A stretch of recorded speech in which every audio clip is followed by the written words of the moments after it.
The 4-2 Colorado Buffaloes are playing away this week in Arizona against the 3-3 Wildcats in Week 8 of college football. We are here to break down this matchup and give you everything you need to know, including some major injury updates with the potential Heisman winner in Travis Hunter. Welcome to Buffs Banter, your source for Colorado football. Go Buffs!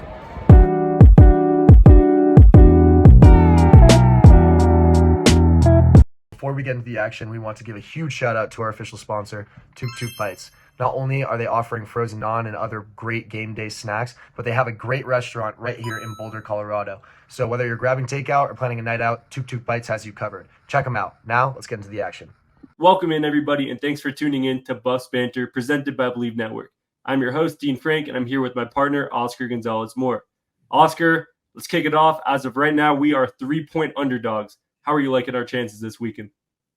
Honestly, very good. I feel like every game we've talked about up until this point, including the North Dakota State game, because of so many unknown variables, and that being the first game of the season, was Colorado could win this game, but the other team could win this game as well. This is the first game where I can personally confidently say that I think Colorado should win this game. And I'm not saying it should be in dominant fashion, but I think we match up very well against Arizona, especially if Travis and Jimmy are playing. I mean, to me, it's a no-brainer. I got Colorado. Yeah, we can go into score predictions later, but I mean, I don't care. Even ESPN's matchup predictor has Colorado at a 60% chance to win this ball game, even though the spread, you're right, is +3. So it's weird how it hasn't really been updated since the Travis Hunter. Okay, like we said in the intro, Travis Hunter is playing everybody for you that you need to know. Deion Sanders came out with it on Tuesday in a press conference. But after Travis Hunter was stated to be playing, the line didn't change too much. We are still underdogs. And it's weird because, honestly, Arizona hasn't proven too much. Just scouting them over this past weekend right after a Kansas State game, because I just wanted to move on after that loss. But they are 3-3 on the season. They've beat New Mexico, Northern Arizona, and Utah. They got blown out last weekend by BYU. They lost 31-7 against Kansas State, and they lost in a pretty close game to Texas Tech. But they are pretty low in the Big 12 rankings, and we are higher. So I guess being away and these injuries, I guess, are up in the air. But I mean, let's hit on it first. Travis Hunter being back, he's crucial to us. I mean, we knew this last game in the second half when he wasn't playing. It was just like we needed someone to step up, and thankfully we got some depth on this wide receiver room. But without Travis, we're missing it's weird. We're missing our best wide receiver and our best cornerback. Nobody else has that value that he has. Yeah. I think part of the reason we might not be favored is because I think a lot of people were expecting this Arizona team to be a lot better than they are. Sure. And maybe Vegas is still projecting that they will get to that potential. Obviously, we know who T-Mac is.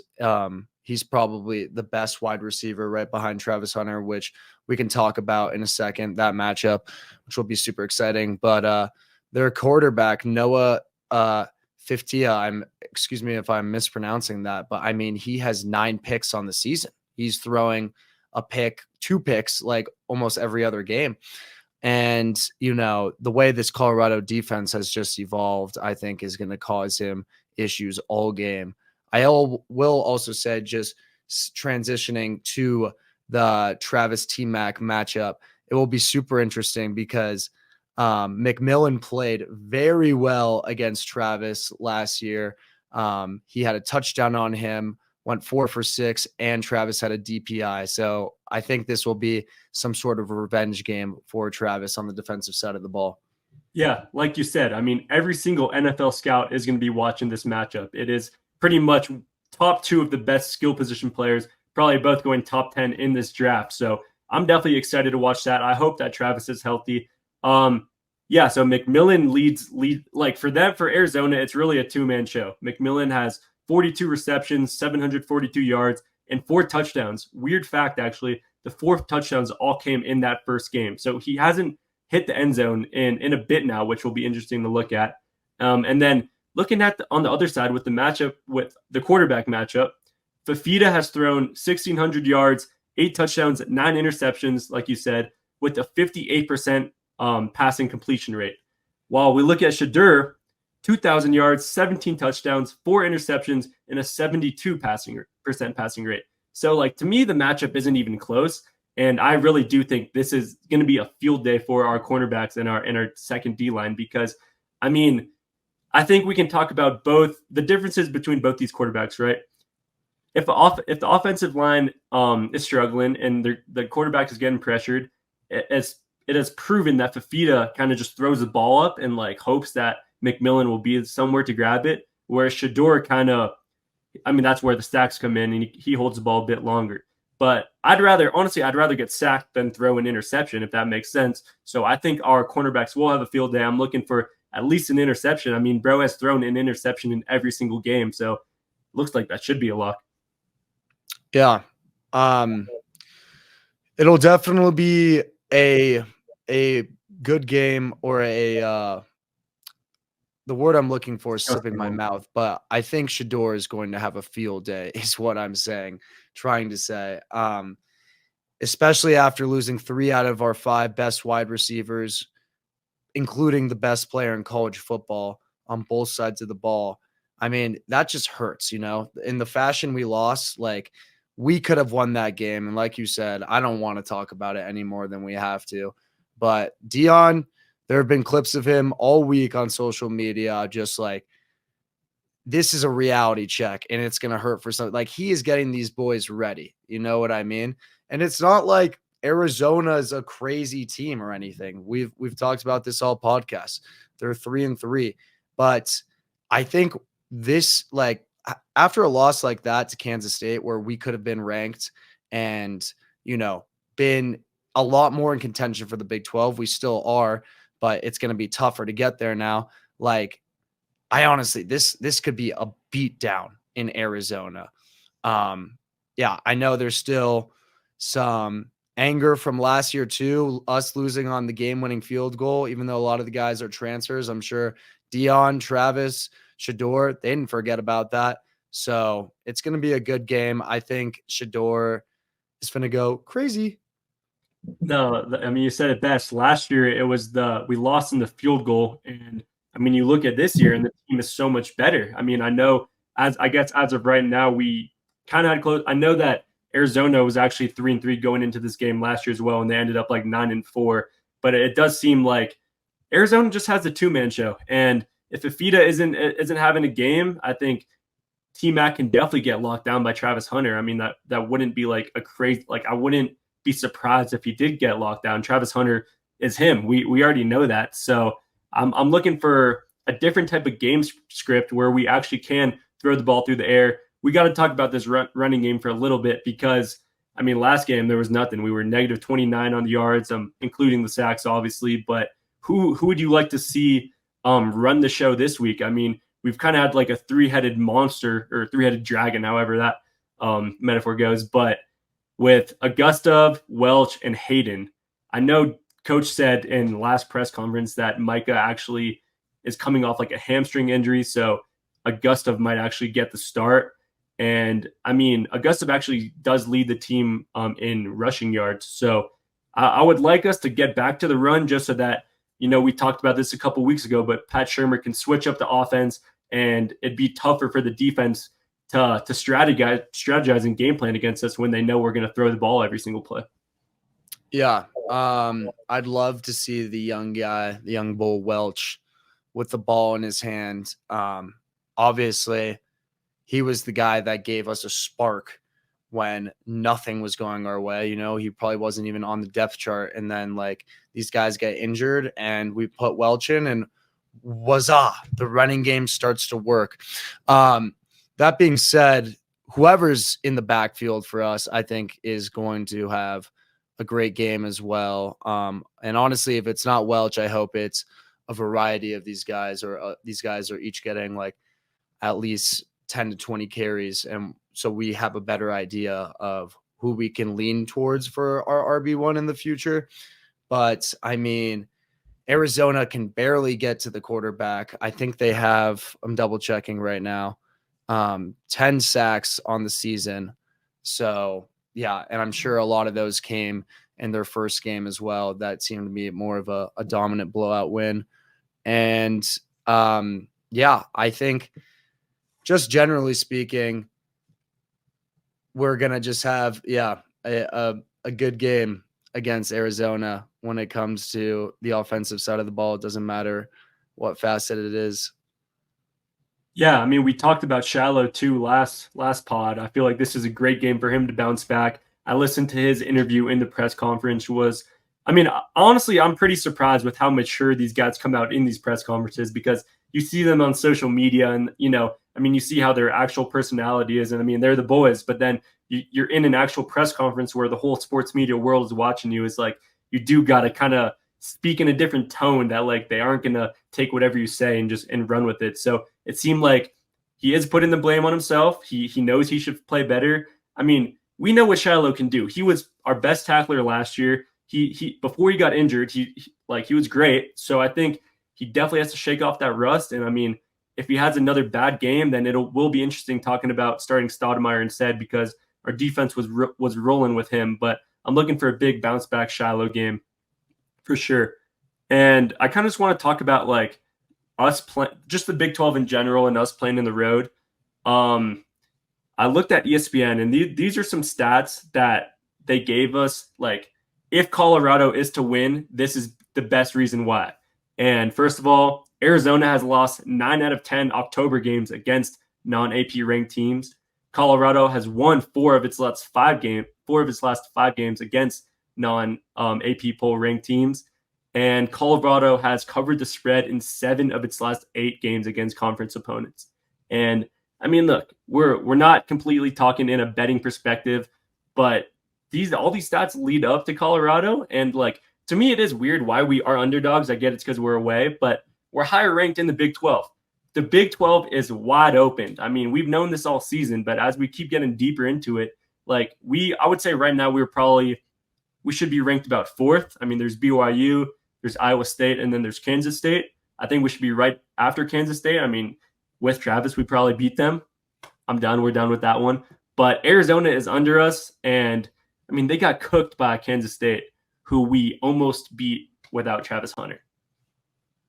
Yeah, I mean, let's just let the talking be done on the field at this point. I feel like Vegas, the system has been against Colorado since the jump, and that, like, since from the fact you just said that we've covered the spread 7 out of the 8 last times. This team just keeps getting better, and that's the really exciting thing about it. Like, we were so close to getting over the hump last week. This is like if this is Kansas State, it's a hump. For the listeners, if you're just listening to this, I just drew a hump, and now I'm drawing a very small bump in the road, 100 times smaller than that. That's what Arizona is, man. Like, I don't like this team. This will be nice. Because I think at the beginning of the season, them coming into the season ranked, I think it was 20th, 21st. Like, sure. I was circling this game as like a maybe. You know what I mean? Like, if we were talking about this during the preseason, like, we'd have a whole different outlook on this game. And now we're going into it confused, how we're not even favored. I mean, and that's totally fair. So it's just been an interesting, like you said, the Big 12 is wide open. It's been a lot of different emotions, plays, teams in motion, I guess. And it's just, yeah, I don't know. I don't really have a lot to say, like, I just feel like we're going to win this game. Like, every other game we've covered, it's been like, there's talking points. I just feel, I really hope this doesn't come back to bite me in the ass, Dean, but like, all signs just point to us killing Arizona. And that's really all there is to it. It's a weird thing to say, because all of our losses, except let's take away Nebraska, let's take away Oregon from last year, but we lose in pretty close fashion every year. And for us to lose by just a field goal last year to them, and now this team this year is just so much better, exponentially better. It's weird why it is still close. I would love to see just another blowout, another part 2 of UCF. Like if we can win in dominant fashion, like Travis Hunter, like, I mean, it's tough to say because he got injured, and like injuries obviously are the worst. Like even if it's anyone on the other team, we hate injuries, but it obviously kind of hurt his Heisman run, right? Obviously, he still has the potential to be there. He just talked about it with RG3 on him versus Genty, the debate there, but he definitely needs to have a big game on offense/defense. I mean, if he locks up T-Mac, I guess that'll help him, like maybe not stat-wise, but I guess you can't really look. We're not stat padding here. We're looking in general. Like if they're not targeting him, I mean, there's not much he could do because he's locked down. But let's look for Travis to have a huge bounce back game. I want to see him in the end zone. I want to see him doing the Kai Cenat dance that he was supposed to do last week and he got injured. Like I love like these type of things that just keep the media going, keep Colorado in the win column, because this team is so much fun to watch when we're winning. Obviously, I'm gonna die hard. I'm gonna stick with our team when we're losing, unlike maybe some of these bandwagons, just like the people hating on Shiloh. But like this team is in it to win it. The Big 12 is wide open, but at the same time, we do got to kind of win out from here. I mean, I think at this point, a bowl contention would probably be the floor for this team. I mean, 2 more wins at least, and like I feel like at this point we've seen the potential of this team. So if we want to have any contention in the Big 12, we're gonna have to win out, and we're gonna have to do it clearly. Yeah, I think that was very well said. I have a question for you, since you're always asking me questions. Why do you think? What's the biggest factor? Why do you think we're not favored in this game? Take it if it was at a neutral field, it would be even odds. But still, why do you think we are evenly, like even or even not favored to win this game? Yeah. No, first thing that comes to mind, and I mean, it might not be the best answer, but it got to be injuries, right? Last week we got cooked. Three of our, or I guess 4 wide receivers got hurt. We do got to shout out Omarion Miller, who is out for the season. He was a stud for us this year. I mean, he wasn't even starting, but he still showed out. I mean, Coach Prime said he should be like the 5th man of the year, kind of like a 6th man of the year in NBA. But like, I think if Bro can come back healthy, like by far he's our wide receiver 1 next year. So prayers up to him. Terrell Simmons got hurt as well, but I believe Jimmy Horn and Travis should both be playing. I don't for some reason. I think Vegas just like has it out on us, thinking that they might not be healthy. But I'm gonna go with what Coach Prime said. He said they're both will be playing. So I think it really just comes down to injuries, and I think it also comes down to us playing away. We do need to prove that we could win outside of Folsom Field, because I think if this game was at Folsom Field, I mean, we know the atmosphere that we bring and our student section brings. So I think that comes down to it. And I think it might also just be the defenses. I mean, we talked about our run defense being pretty solid, but last week we got cooked. We talk about Noah Fafita not being too well through the air this year. So I think it's a great matchup. And I think they're trying to make it as even as possible, like, because they don't really know either. But us covering this team as Colorado fans, I feel like we're ready for this to blow up. I just don't want it to bite us in the ass, like you said, because we're never too high on these type of games. Like it's always like seems like we're underdogs because of how inconsistent the Big 12 is. But I mean, we're week 8 in college football. Like time has kind of flied this year, and we've seen the potential this team could bring. So I think we both know what the possibility is to come. And if it does happen, if we dominate them, just if y'all are listening, don't say we didn't tell you so. Yeah, I mean, I'm scared too. Like it just seems like too obvious, like strangely obvious, which is like, is that what Vegas wants me to think? But hey, man, we're gonna ride it out. Go Buffs, baby. Yeah, no, to close it off, I mean, we don't even got to do predictions. I'm just like, I don't want to bite us in the dust, but I think we're both taking Colorado, getting another win, being 3-1 in the Big 12. I mean, they're all must wins heading into Cincinnati the next week. Then we got to bye. Then we got Utah. So we got a couple winnable games with Cam Rising not playing either there. So I'm looking forward to this Saturday. 2 p.m. start time in Tucson, Arizona. We'll be watching away, but the vibes will be there. Look for some live reactions if y'all are watching. Stay tuned on our Instagram and TikTok as well. We appreciate y'all for all the support. Oscar, close us off. Let's get this one in Tucson, baby. Let's go. Go Buffs, man. Let's go Buffs.